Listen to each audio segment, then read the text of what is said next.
homework. Anything you guys would like to go through from last night's homework? Really? Not 19 or 31 or 17, the ones I've been doing over and over and over? That's what I thought. Okay, yes, we could do 31. I'm like, there's no way you guys don't have questions. That assignment was super hard. Okay. Unless you cheated physics. Okay. We are going to learn the power rule today, the shortcut, but the point of this is twofold. You have to understand how to do the limit definition, but also, okay, don't hate Miss Summers. Maybe I should turn my recording off, right? Some of you are a little overconfident with your algebra. So half the reason I do so many of these is to force the algebra practice, right? This is really good, strict algebra practice. And so that's the other half of the reason why I make you do this so much, okay? Okay, you said 31, right? Which, wasn't it like the 0.45 or no? I've done this one a lot. So anyone ever written down? X plus 4 over X. So f of x equals x plus 4 over x. And isn't it right, the tangent line through 4, 5, right? Yeah. Okay, so we already know most of our tangent line information, right? We already know that it's going to be x minus 4 plus 5. I just need m, right? M is the slope of the line at 4. So I'm going to do a limit definition. Does anyone care which one I do? The second one? The second one's a lot harder with this one. Oh, really? The first one. Yeah, but that's okay. Let's do it. Let's do it. F prime of x is the limit as... I might be thinking of a different one, actually. Maybe it's not too bad on this one. You showed me and used the second one. When I showed you, it was the second one? Okay, good. I was just going to say, I actually think the one that is hard with this one is 19 is hard with the second one. X plus h minus f of x over h, okay? F prime of x, limit as h goes to 0. Okay, I do my function composition. So this first one is x plus h plus 4 over x plus h.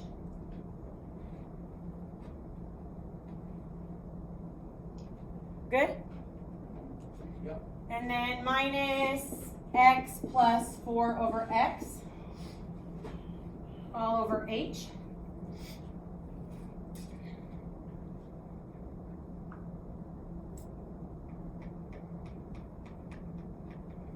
Good? Okay. I'm going to distribute this negative in a lazy way. And then I'm going to get a bunch of common denominators. So I'm going to do x times x plus h, x times x plus h, x over x, x times x plus h, x times x plus h.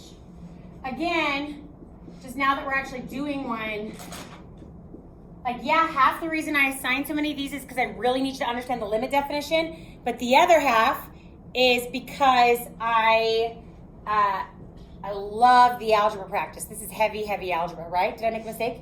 Well, I mean, no, it still works. I was just wondering if it'd be easier just to get rid of the x's. Way easier. Oh my goodness, good call. You guys see that? What he's talking about? Like a bajillion times easier. Good catch. Look.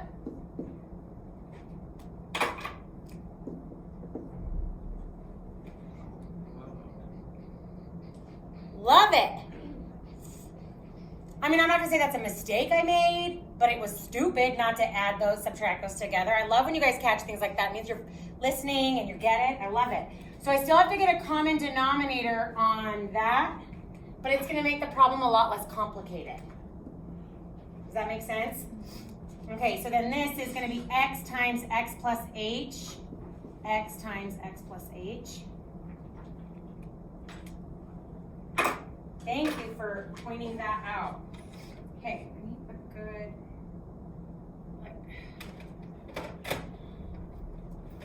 I don't think any of these markers show up very well on the video. Does anybody watch any of the videos? Does the marker color I use matter? It doesn't matter? Don't use yellow? Do I have yellow? I don't think you've ever used Yellow? yellow. Orange was hard to see, but anything else is fine? Yep. Okay, then I'm worried about it. Okay, so then I have f prime of x is the limit as h goes to 0. Okay, so these I'm going to distribute in. So that's x squared h plus xh squared plus 4x minus 4x minus 4h over x times x plus h all over h.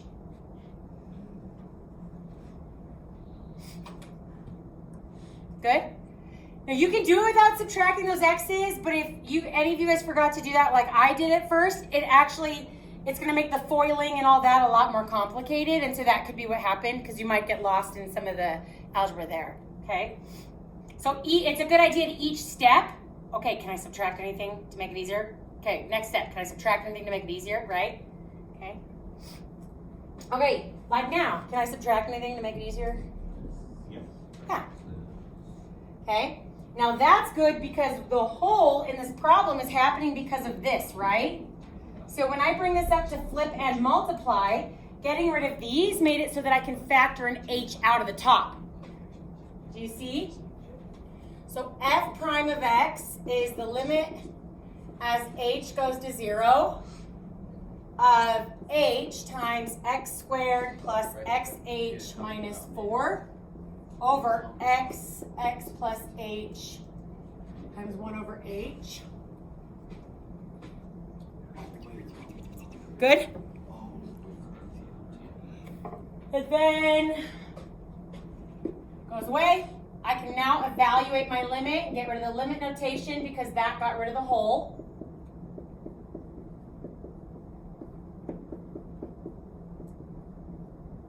F prime of x is x squared minus 4 over x squared. So f prime of 4 is 4 squared minus 4, 16. So 12 sixteenths, so 3/4, right? So that answers my question. There.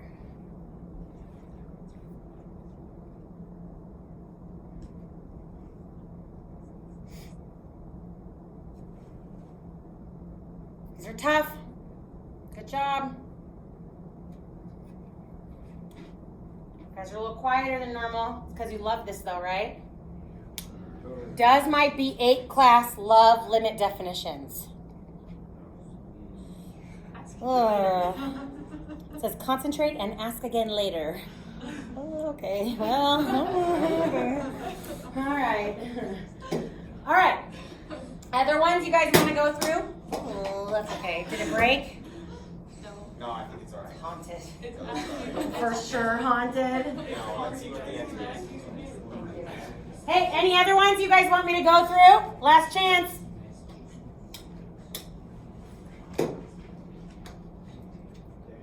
Nobody? Okay. Not even 19? I figured it out. You all rearranged and factored by grouping? We gotta do 19. I know it. I already know we gotta do 19. You don't even know you've got a question, but I already know it. Okay, 19 was the cubic, right? And I told you that your life would be way easier on a cubic if you used you gotta use the third one, right? And the more of these you do, the more you'll realize which ones are easier with which types of functions or whatever, okay? Okay, so 19 was to find f prime of this. So even if you think you got it, let me see if the way I did it is a little easier for you in the algebra. Also, it's gonna help with what we do today in class, okay? So I'm gonna do the third one. I'll go quick since you guys don't even care. Okay? Minus f of a over x minus a. So f prime of x is the limit as a goes to x of x cubed minus 12x minus a cubed minus 12a over x minus a, right? Okay, I know there's going to be a hole because if I plug in all my a's as x's, I get 0 over 0. So there's got to be some algebra that exists to eliminate the hole, right? Now, it's not going to be a conjugate. That's not a radical. I don't need to worry about common denominators. There's not multiple fractions in that situation, right? It's polynomial-esque. So chances are I'm going to have to do some sort of factoring, okay? And in fact, the easiest way to do this problem is to do what's called factor by grouping, okay? And that's going to help with us later in our lesson today. So that's what I want to review with you. So the first thing I'm going to do is I'm going to distribute my negative.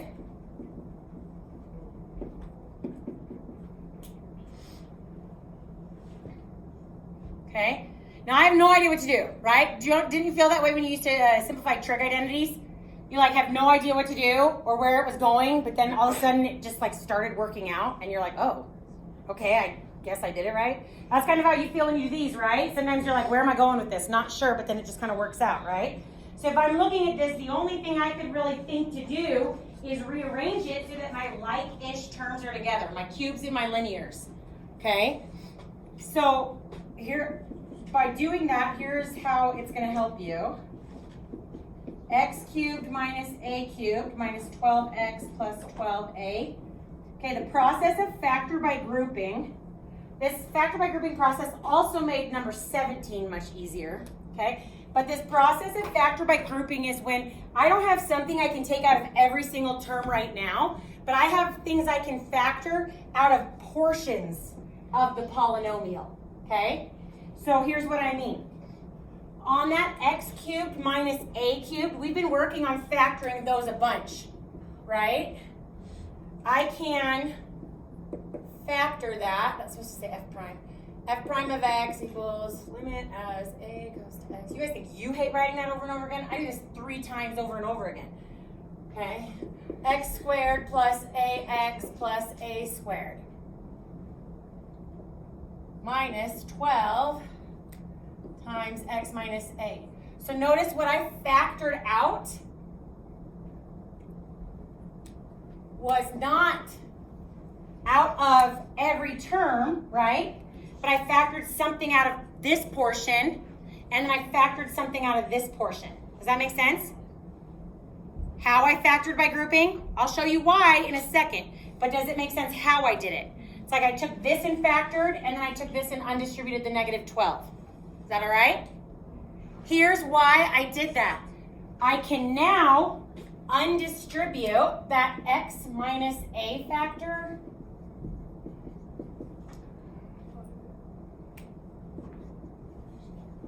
from this piece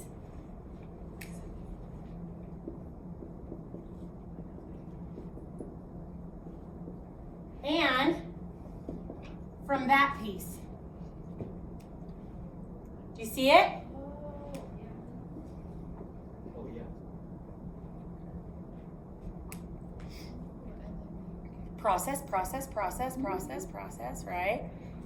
I did that because now that's the factor I can get rid of here, right? I know it's weird, but like drawing those giant parentheses there, sometimes the size of the parentheses makes things make more sense, right? You see how I could just take that and distribute it to that parenthesis and the negative 12, and I'd end up with this here, right? A lot of these factor by grouping is gonna be the easiest way to go about it. Okay, so in this one, that's how I can reduce those to then eliminate my limit notation, because now I'm gonna evaluate A's become X's.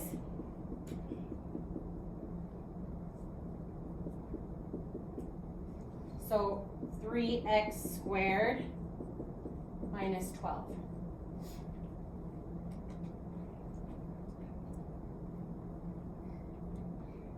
Good? Okay. Now you're going to like what we're going to start doing later today, because we're going to use pattern finding to come up with some shortcuts. Now, you're not really allowed to use the shortcuts until after fall break. Now, during fall break, I'm going to show you now, so you have a much easier way to check answers now, because the homework over fall break is going to be like even questions in the same area that you did over the last week or whatever, okay? And the evens aren't in the back of the book, and Slater's not free anymore, so I'm going to give you a much easier way to check your answers, something called the power rule. But we don't use anything in this class unless we know where it comes from. So what we're going to do today is prove the power rule. Instead of me just saying, here it is, memorize it, use it, we're going to prove to you where it comes from. Does that make sense? Okay, is there any questions? Okay, now before we're ready to do that, we're gonna do this big reminder of something. Even when I say the words, most of you are gonna be like, I have legit no idea what you're talking about. Binomial expansion theorem. That's okay. When we go through it, about halfway through, some of you guys are gonna be like, oh yeah. I don't even care if you remember it. I'm just saying the word to kind of jog your memory a little bit. But as long as you've got your pattern finding pants on, it doesn't even matter if you remember how to do the binomial expansion theorem. Okay? All right, so here we go. Derivatives, day 5, proving the power rule. So before we're ready to prove the power rule, we're going to go through a just kind of a pattern finding experiment. You guys need to all stand up and do the shakes. You guys are usually chatty, and some of you guys are like, oh. Zach, can you do the shakes? You want to stand up and do the shakes? Okay, Miss Summers will start being funnier in class today, and then you guys will stay awake. Okay? Will anyone else fall asleep during class today? My sources say no. Oh.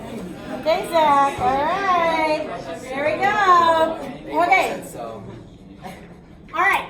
X minus A is a binomial, right? Okay, I can rewrite that like this if I so choose. Okay, you're like, yeah, Summers, I get it. Whoa, mind-blowing. Okay, x squared minus a squared factors. It's a perfect quadratic factoring, right?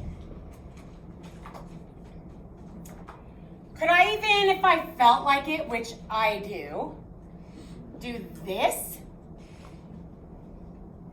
Sure, times 1, why not?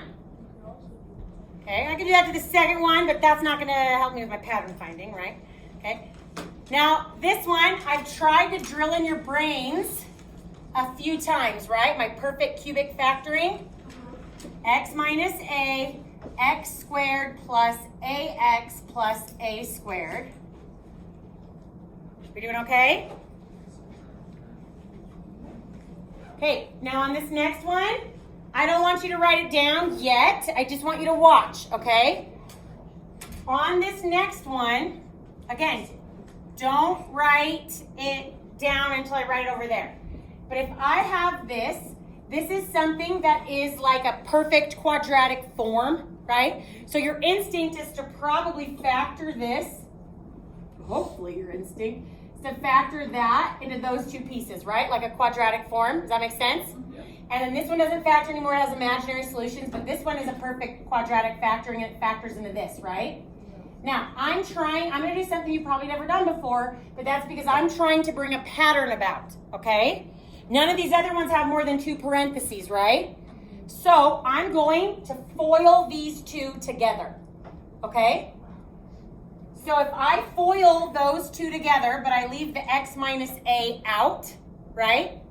Then I would have x cubed plus ax squared plus xa squared plus a cubed. Is that fair? You see where I got that? So I did my normal quadratic perfect cubic factoring, blah, blah, blah, right? And then I just FOILed these together so that it looked, because if I'm looking for a pattern, I want them to look similar, right? Okay, is that fair? This looks especially like something of Pascal's triangle. Who the heck is Pascal? Is he a new student? Anyone know his first name? Pascal. Blaze. You're welcome. Okay, also he invented the first calculator for his dad, who was an accountant. It was more like a music box. He also invented the roulette machine. Blaise Pascal is the bomb. Okay, but I'm gonna put some things in there in a different color to jog some memories. You ready? You ready? Are you ready? Ready? Zach? Ready? Ready? Okay. A to the 0, 1, 1, x to the 0. A to the 0, 1, 1, x to the 0. A to the 0, 1, 1, x to the 0. A to the 0, x to the 0. 3, 2, 1, 0. 0, 1, 2, 3. Now, if I said binomial expansion theorem, I think a few of you would be like, oh, okay. I remember this pattern thing where you start at your end, you count down to 0, and you go opposite, right? And if you don't remember to do it, I don't care. I say the words to jog your memory of this type of a pattern. Does that make sense? Yeah. Then what you would do is you would go through, if this was like plus and there was numbers here, you ended up going through Pascal's triangle to figure out what coefficients there would be on these things, right? But for what we need, we're just going to do it here, okay? I want you to work with your groups, and I want you to talk about this pattern, and I want you to factor that, okay? Work with your neighbors, look for patterns, factor that.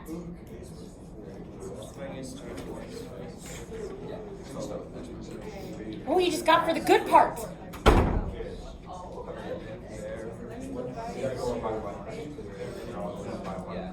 Okay, I stamped the bookwork from the other day.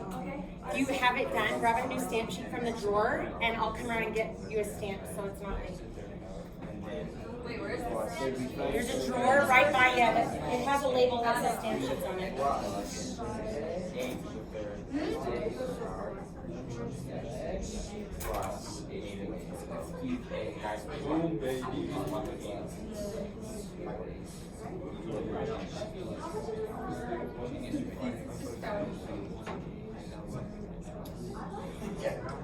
Okay.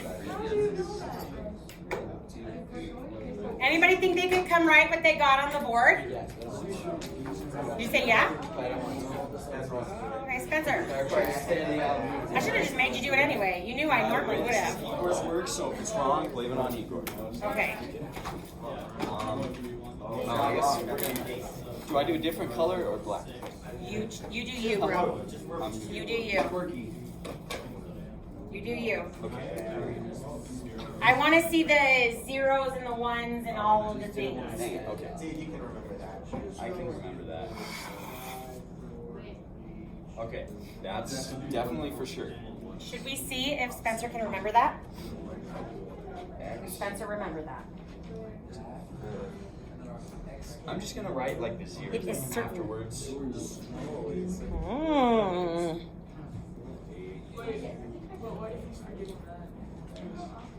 Spencer picked the right color to write on the board. Yes. Wait. Without a doubt. Good choice. Well, in this class, you should have heard it in B7. For kids like tardy, I was like, should I mark them tardy? Yep. Okay. Yeah. I'm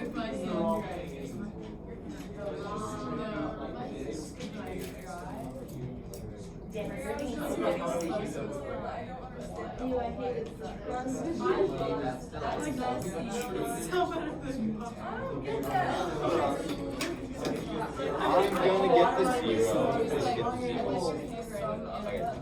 I literally figured out a different way to do this. I literally figured out.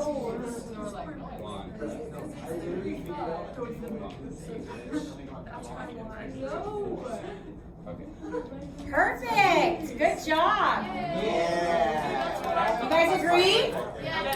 Man, you guys are crushing it. You're ready for a harder That's one. actually my Yeah. When I put a dot in something, what does that mean? There's more. Continuing it more, right? Okay, kind of continue the pattern. So the only hint I'm going to give you for this one is that somewhere in the second parenthesis, you're going to need a dot. I want at least a couple terms on either side of the dot. Now try that one. That way we know there's a. Neither. It's N. That's okay. Yeah, we learned this yesterday. Daniel actually needs glasses. You can come sit here. Just don't curse. Special because this is the pattern. Is this like the pattern one? So I should make it special. Make it special. Okay. You have 2 minutes with your groups. Okay, so this one I have.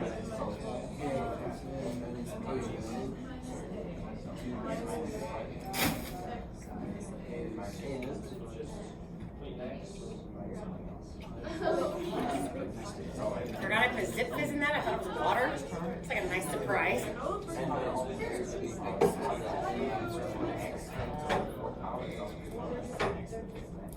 Thanks for saying that, by the way. It takes at least 5 minutes. Like awful poison.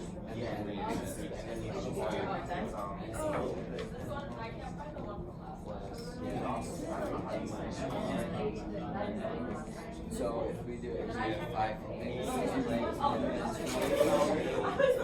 It was a sub. I left nothing. You need test corrections. That's why.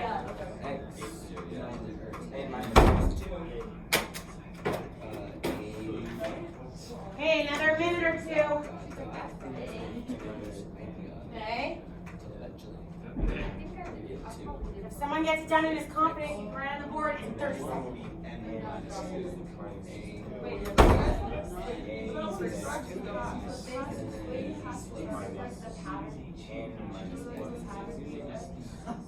Yeah. I thought we covered it. You don't have to say it. Dot. Like that, it's power of X4. It starts with 3. Minus n minus 1. Yeah. Oh, this always like 5. Where are you? I was thinking of like 4.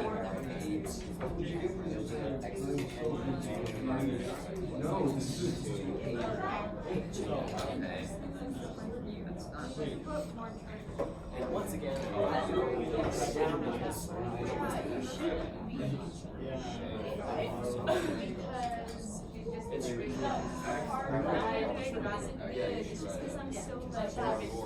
It's so long compared to look at how long. Like this? I'll take the whole thing.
Well, no, it also makes it easier for me to shop.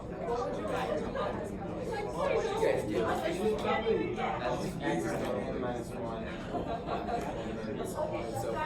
Yeah. I just like 8.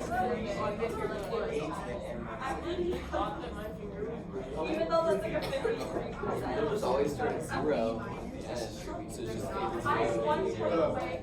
I'm 1 point away from. That's true. Maybe. I don't know. Minus B equals A. Like,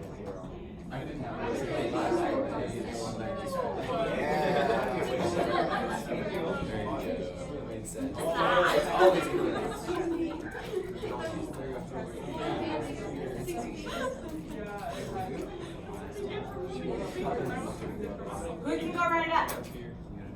Yeah. Hold on. Has there ever been Carrie?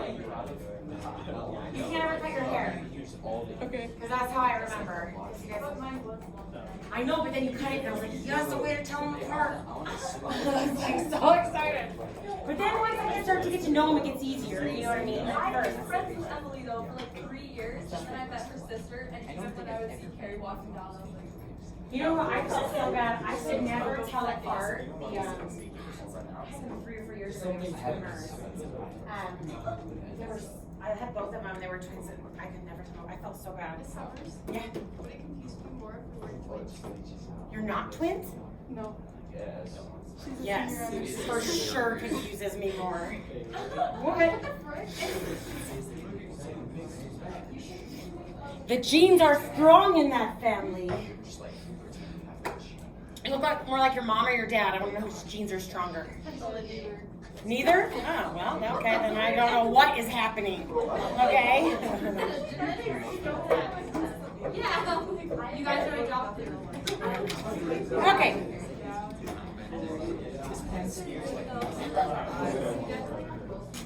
Zach, you can't make the magic 8 ball lie. No, I was laughing. That wasn't an exhibit. Hey.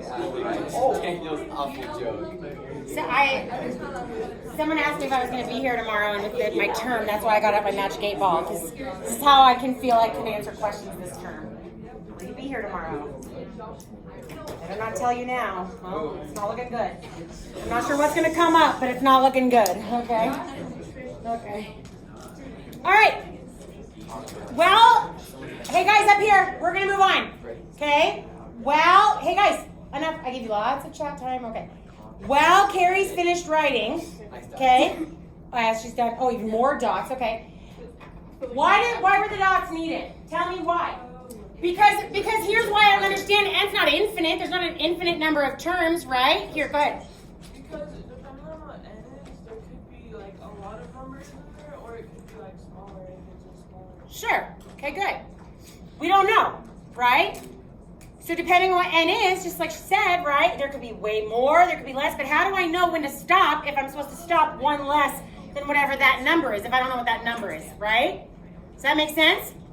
Okay, what questions do you have for me before I show you how we're going to use this pattern? Are we doing good?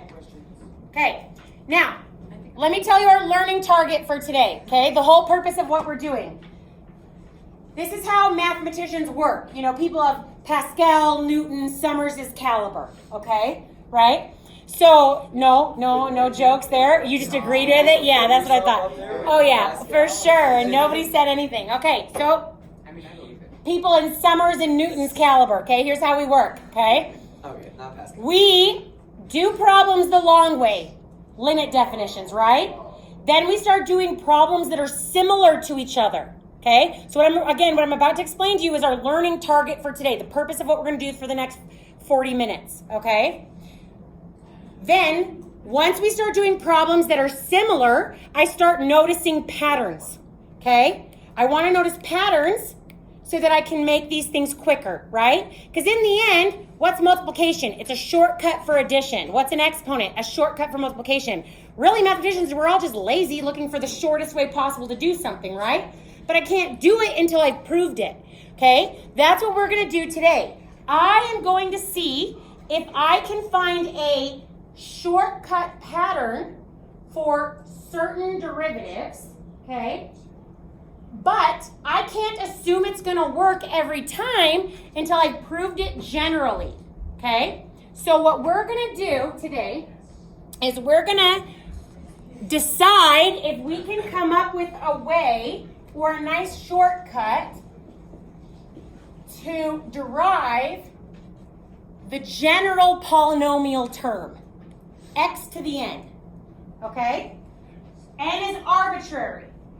What that word means, we like that word in calculus, right? Is it means it's not a variable, it's a number. We just don't know what number it is. It counts as any number, okay? Does that make sense? You guys with me? Okay, now, anytime we're dealing with higher order polynomials, do you guys know what those vocab words together mean? Like bigger degrees on a polynomial, x cubed, x to the fourth, x to the fifth, okay? You want to use your third limit definition, okay? So that's the one we're going to use now. So I'm going to see if I can come up with a pattern for higher order polynomials. And I'm going to use the third definition. This is where I think the calculus gets kind of cool, okay? So let's get through this quick, and we got a couple more to do today, but we're doing good. It's worth taking the time to understand this because then that's going to make this go quick. Okay? So now I'm going to do my function composition. So x to the n minus a to the n over x minus a.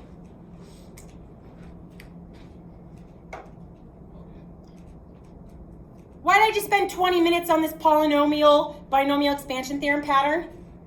What does the numerator of that look like? It looks like that right there. Our bottom row over here, right? Well, that's handy. Why does that help me? Can someone raise their hand and tell me why knowing how this x to the n minus a to the n factors helps me? Go ahead. Because then you can factor out, like split up the top and make it x minus a times whatever, like, pattern. All that is, yeah, blah, blah, blah, yeah. Yeah, and so then you can, like, Why does that help, though? Why is splitting that out help? so then you can divide out the x minus a, so then you just have the pattern. Oh, this factor is the factor I can reduce away to get rid of the whole? Handy dandy, right? Yeah, good job. Okay, so here's the idea. If I take this, the limit as a goes to x, x minus a, times x to the n minus 1, a to the 0, x to the n minus 2, a to the first, right? I'll do one more. A squared. I think that, what does that call an ellipse? Maybe? I don't know what it's called. I'll Google it later. When you guys are doing a hard question, I'll just Google it.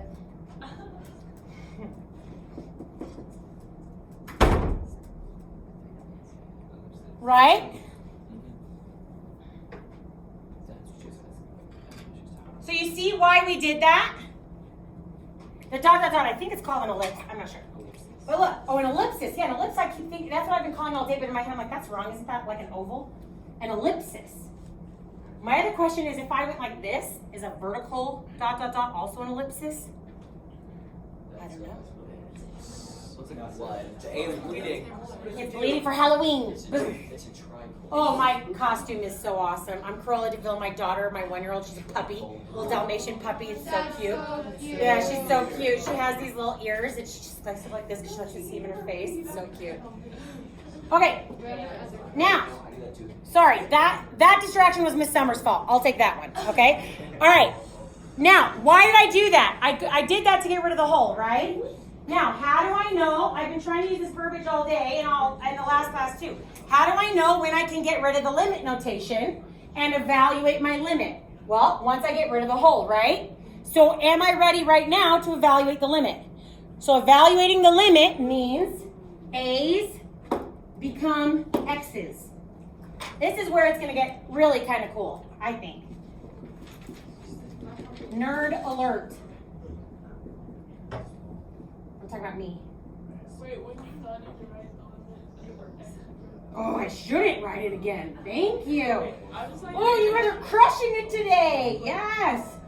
It's wrong if I write it because once I replace my A's with X's, I've evaluated my limit. It's like if I left the limit notation there, it's like saying this, right? That's a problem. Once I evaluate the operation goes away. Thank you for saying that. Should I say something shady even though I'm recording? Yeah. If teachers don't like it when you correct their mistakes, it's because they don't know their subject that well. Oh, snap! So shady, don't turn me in. And I'm not asking for any names, I'm just saying, I know my subject, okay? So I don't mind when you correct my mistakes. I love it, actually. Because it means you're paying attention, you understand it. I love it. Wait a minute, something weird is happening here. Is anything weird happening here? Okay, it kind of mirrors itself. Okay, I want you to think of this word, simplify, and then I want you to talk with your groups for 30 seconds. I want you to think of this word, simplify, and then I want you to talk with your groups for 30 seconds. Go. So, You can add I'm thinking about it. Well, if it's like x to the n minus 2 times x to the 1, is that just the same as x to the n minus 1?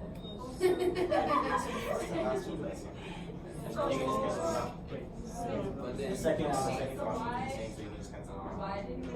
well, you can't cancel out because you're adding so it just So you just double it when it but just be. x to the, you can double it also like the way.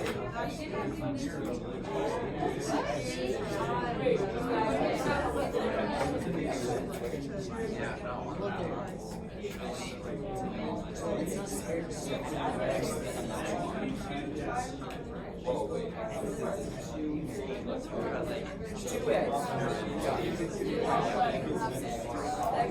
No, actually, I do. Okay, let's pause. Let's pause and do a check-in.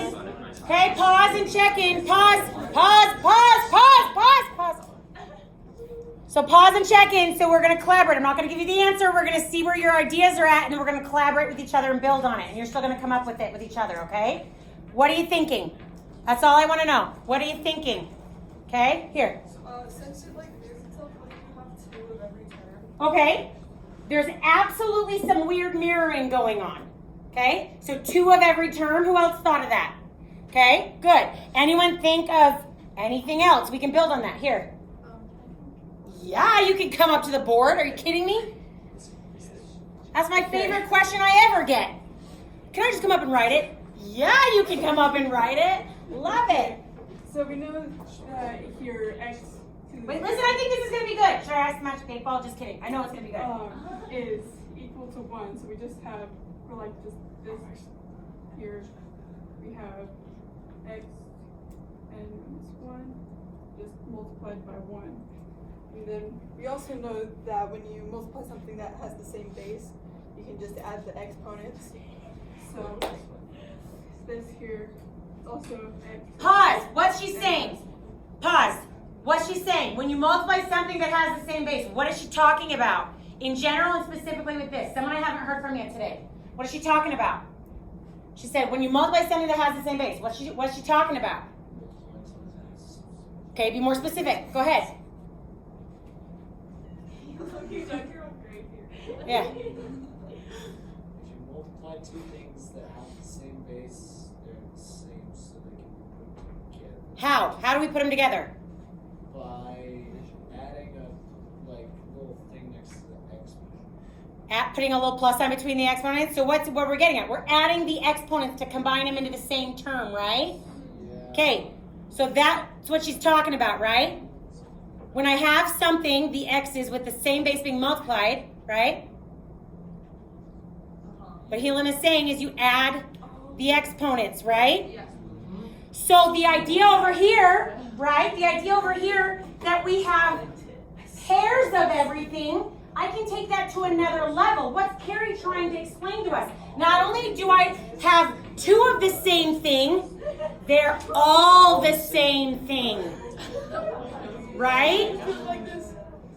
You see that? They're all the same thing. Not only are there just pairs of them, they're all the same thing. Genius. Okay? Oh, you went 1 step too far for me. I can't. Okay. Now, hold on. Genius. I'm loving it. Okay? When you guys come up, look, I get goosebumps. I love it. I love it so much. Okay? Now, hold on. Now I know we have a ton of x to the n minus 1 terms, right? But I want an even simpler way. So go back to our pattern over here. Is there a way for me to figure out exactly how many terms there will always be? Do I know? Yes. 1 term, 2 terms, 3 terms, 4 terms, 5 terms. How many terms? N terms. It might go up to n minus 1. Yeah, I get that, but remember we're including the 0. That's making it the n terms. So when I have something being added a certain number of times, can't I simplify that with multiplication? That's where f prime of x equals n x to the n minus 1. comes from. Look at that. Okay? Now, here's what makes that cool. Way easier than a limit definition, though I'm still going to make you do those over fall break because I love the algebra practice because you're all overconfident with your algebra. Love you. Sorry, not sorry. Okay?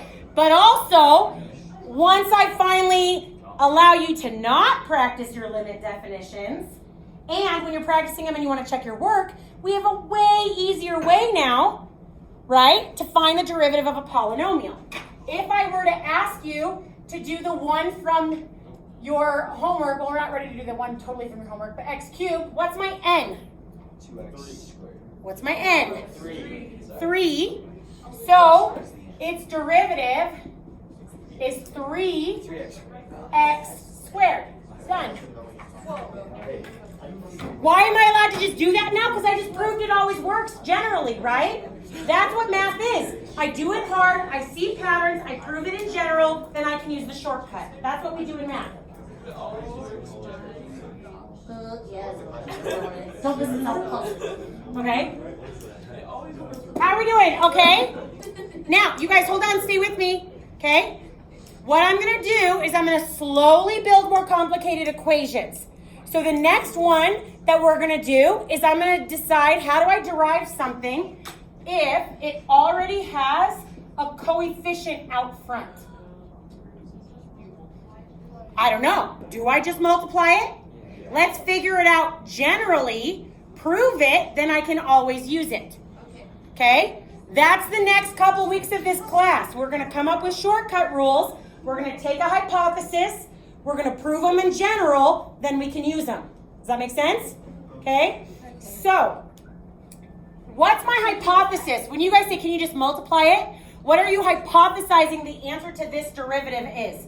I'm not telling you if it's right or wrong, but those that are saying, well, can't you just multiply it, Miss Summers? Right? What does that mean for this? Igor? 15x squared. Where'd the 15 come from? 3 times 5. Okay, good. That's what I want it to be. Is that fair? That would mean if there's a coefficient, I can just times that number by my equation. Is that fair? Okay, so how do I write that generally? To write that generally, we say k. I can't say like x or something, k of x, g of x, because that would imply a function. Right now I'm only proving coefficient. So k is an assumed kind of random number like n, okay? K, g of x. So this k is like the 5, the g of x is like the x cubed. Why am I not just doing x to the n? Because I want to prove a coefficient rule for any type of function so that we don't have to go through when we learn trig, logs, radicals, all these things. I don't want to have to go through and prove that the coefficient rule works for each family function individually. I just want to use g of x so that I can prove it for polynomials now, but also trig now, logs now, all of it. Does that make sense? Yeah. So if Igor's hypothesis is correct, then what would this derivative be?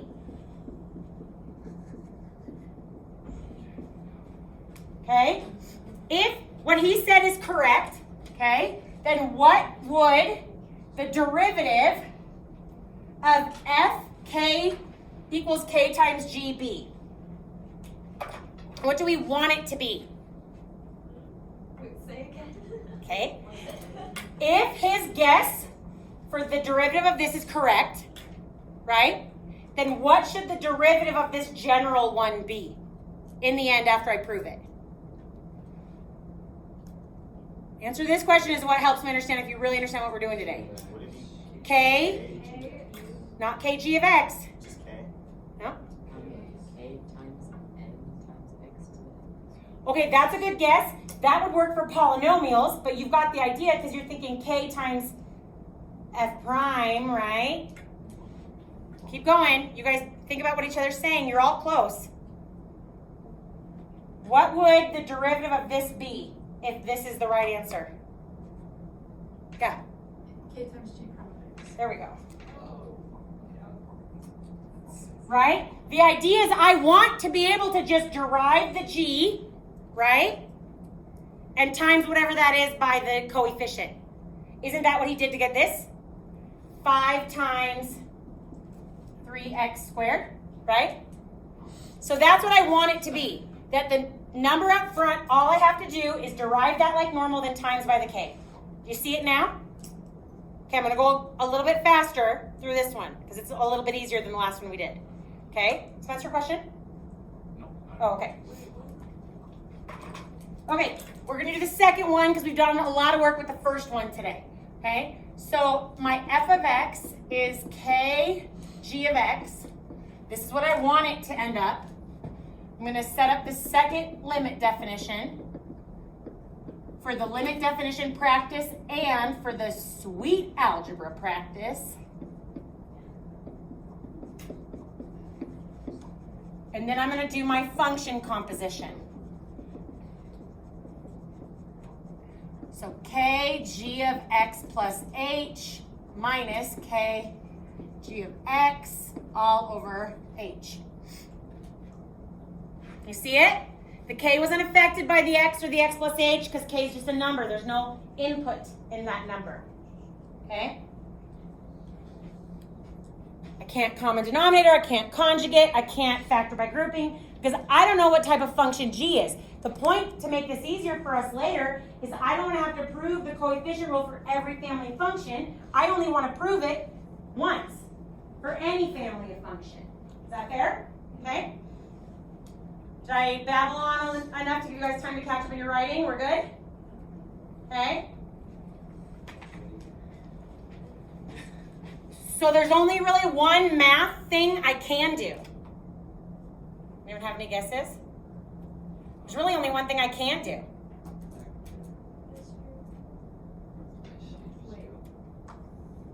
I've heard the word factor and I've heard the word distribute. Yeah. Factor by grouping.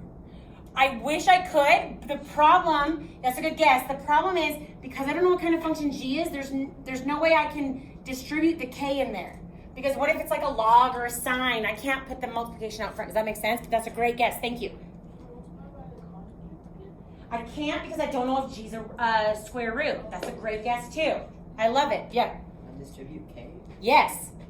The only thing I can do, because I don't know what type of function g is undistribute the k.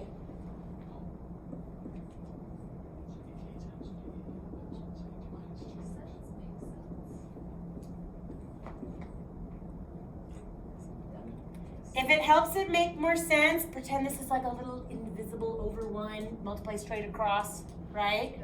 Okay.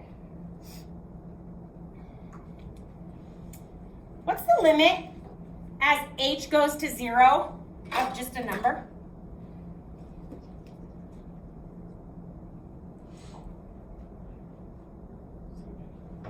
The limit as h goes to 0 of, Just a number. It's just a number. it's just the number. Right? There's no h in that, it's unaffected. Good, Spencer. Does that make sense? So the answer to this part of this limit is what? K. Good.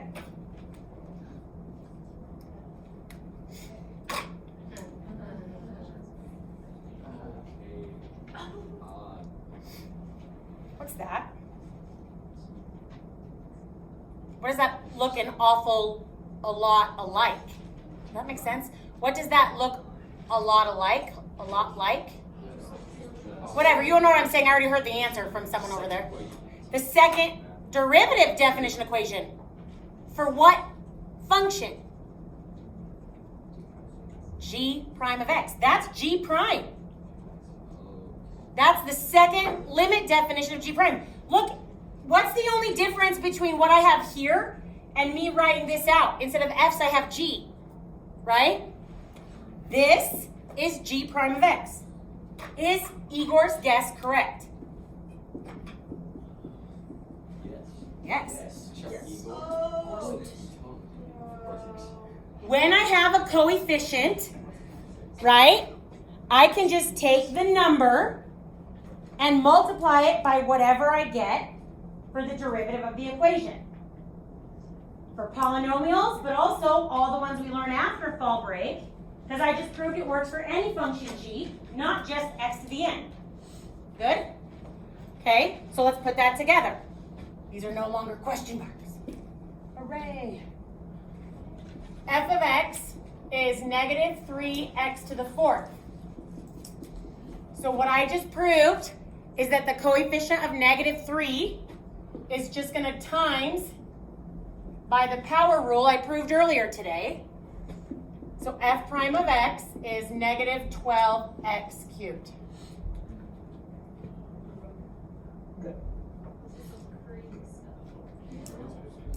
Is it kind of like weird and maybe a little annoying? It makes a little bit of sense though. Yeah, right? You're like, it's so hard, I want it to not make sense, but it actually kind of does. Right? Okay?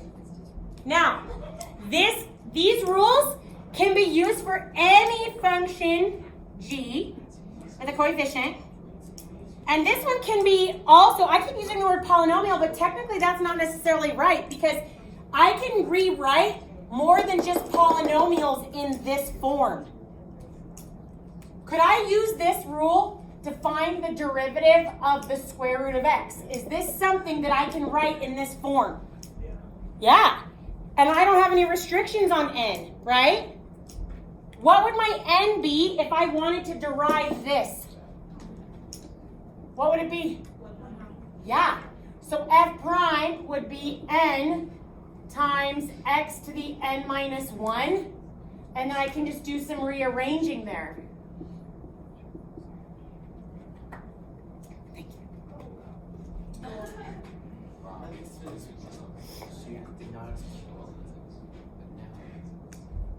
That's why they pay me the big bucks. I've got one more derivative rule we need to build today. Okay, we're going to talk about what happens if I have more than one term. Again, I said this earlier, but now I feel like it'll make sense now. I like to say it at the beginning so you know our learning target goals, and at the end so then the learning target goals make sense, right? So what I'm doing is I am proving to you, okay, general rules so we can slowly build more complicated f of x equations to find the derivative of. After fall break, we're going to learn what happens when I have two types of equations, multiplied, divided. There's something called the chain rule. It's a function composition derivative rule, okay? Today, we're just going to focus on ones that make our normal-looking polynomials. So I did the power rule, I did the coefficient, so now we're going to do the next thing we usually do to polynomials, which is add multiple terms. So I want to know what is going to happen if I have, for example, we can look at the one from this was what, like number 19 I walked through with you guys, right? What happens if I have more than one term being added together, right? Okay, so it would make it, so I'm going to do it general. Can I jump straight to the general? So I'm not going to use g because then I'd want to use h of x for the other term, and then I already have an h to deal with.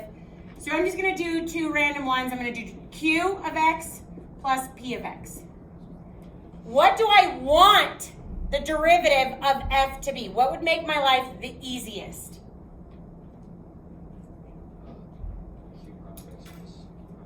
Good, Spencer.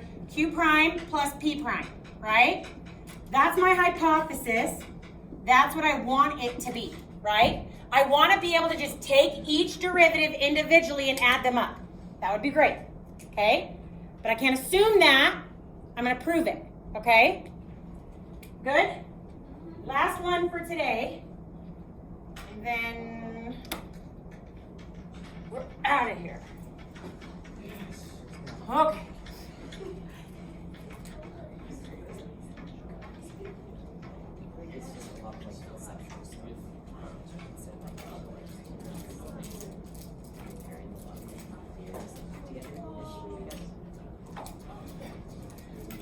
Patterns and shortcuts. Patterns build on patterns to make shortcuts. That's what math is. Okay.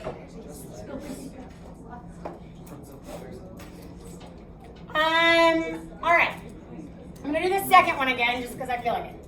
So my f of x is q of x plus p of x.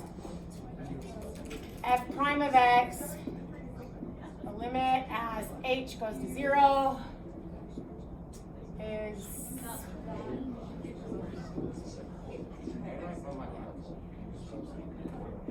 you guys with me? Are we gonna get through this? Yes. Okay.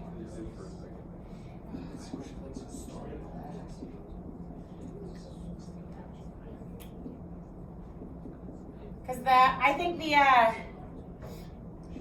function composition on this one can be a little tricky. It's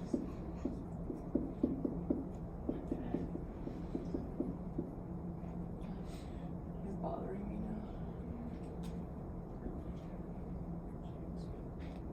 Does that make sense? If f is q plus p, then x plus h, I have to replace all the x's, right, in the function with x plus h? Okay. Now I can't think specific things like factor by grouping, conjugate, common denominator. Can't think specific things like that because those are rearranging techniques specific to certain families of functions. The whole point of us doing it general with Q and P, not knowing a family of function, is so that I can prove it works for any family of function, right? Okay, so with that in mind, what's really the only thing I can do? No matter what type of function Q and P are, there's really only one thing I can do.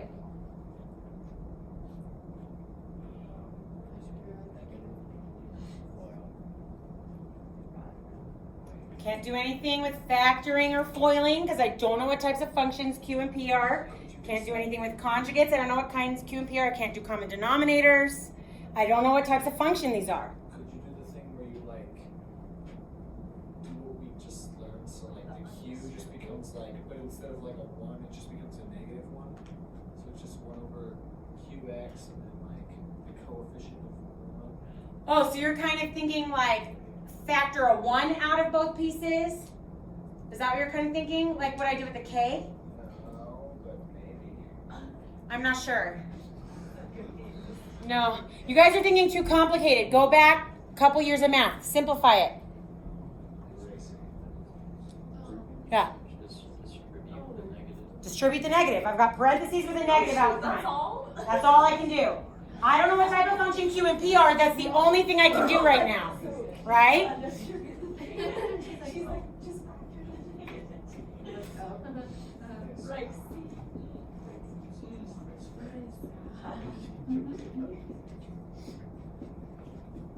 I can't do anything with the P's, the Q's, or the X's because I don't know what type of function they are. But if I see a negative in front of parentheses, I can take care of that, right? Okay? Now, if I'm looking at this, hopefully we've been done enough of these now that you're starting to see it kind of looks like a limit definition, maybe. But in our limit definitions, do we ever have more than one function here? No, right? So I'm going to rearrange it so that the Q's are together and my P's are together. Okay?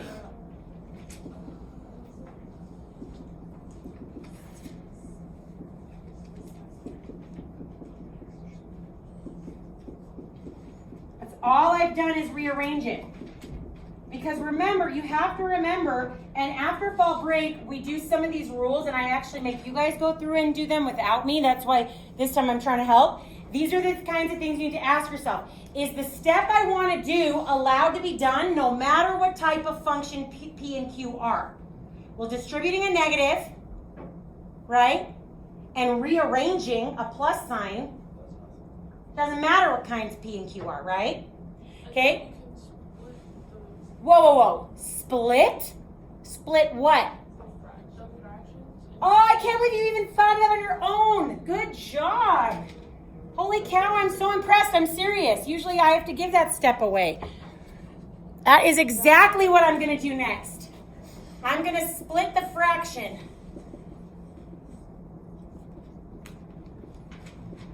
Think of it like this. X plus 5 over 2 is the same as X over 2 plus 5 over 2, right? So that's what they're saying. Take that over H and split it. You got it. Then I can take each of those individually with this limit is a limit definition. Oh, you guys are doing so good. Okay. Right? So what is the limit as h goes to 0? What's this the same as? Q prime. And the limit, this is only P prime with the limit, right? But this is all inside my limit, right? So that, there, okay, does that make sense? Anyway. This is P prime, right? Yeah. So I think it was Spencer this time. Was his hypothesis over here correct? Yeah. Yes. So, here's what we've learned today. When I have something raised to a power of n can be any number, right? To find its derivative easy, I can take the n down in front like a coefficient, go down one of my exponent, right? There's already a coefficient there. I can times that coefficient by the derivative. And when I have more than one term added together, right, I can just derive them separately and add them up. So if we go back to this one over here that we did on the homework last night, right, with all of that in mind, f prime of x is 3x squared, right, minus 12 times 1x to the 0, or 3x squared minus 12. Okay? Now I know why the shortcuts work, where they came from, so now I can use them to check my work. After fall break, you'll be allowed to use them. But I need your algebra to improve, so your homework over the break is like the evens of the same homework you did that I just stamped today. What that means is if you come to me with no work, I'm not going to give you stamps. The point is the limit definition in algebra practice, but I show you this now so you have an easy way to check your work. Then to practice this, I think I did assign a few at the end, and it says it in the remind text. For the ones on this page, just do the shortcuts only. Does that make sense? Okay? Yes. Questions? Yeah. So is something to the exponent 0? Yes. Anything with power of 0 is 1. Good. Okay, do you guys understand? Any questions on this? Any questions on the homework instructions? Any questions on test corrections end of term? Anything? You guys did a great job today. We're done 4 minutes early. Good job. Okay? Then we'll bring our grades down. Yeah, I don't think I put in your bell quizzes yet. So if you haven't done them. Okay. And then the phone extra credit goes on bell quiz points. So